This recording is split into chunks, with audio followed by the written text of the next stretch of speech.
ایک چیز انشاءاللہ عز و جل میں آپ کے سامنے بیان کرتا ہوں، اگر ہم نے یہ اپنے معمولات میں شامل کیا نا تو انشاءاللہ عز و جل یہ بے برکتی جو ہے وہ دور ہو جائے گی،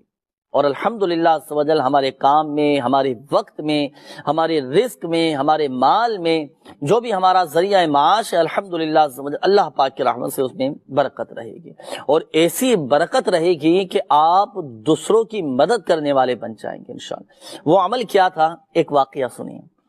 ایک نیک آدمی تھا اور اس نے غلبہ شوق کے ساتھ محبت مصطفیٰ میں اس نے روزانہ 500 بار درود شریف کا روزانہ اس نے ورد شروع کر دیا، روزانہ 500 مرتبہ حضور کی محبت میں وہ درود پاک پڑھا کرتا تھا۔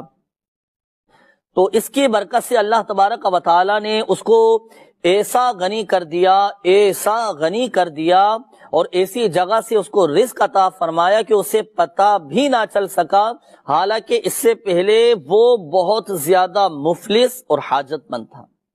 تو درود پاک کی برکت سے وہ غنی ہو گیا، اللہ پاک نے اس کے رزق میں، اس کے مال میں الحمدللہ عز و جل یہ برکت عطا فرما دی۔ اور میرے شیخ طریقت امیر اہل سنت دامت بقاتہم العالیہ ارشاد فرماتے ہیں کہ اگر کوئی شخص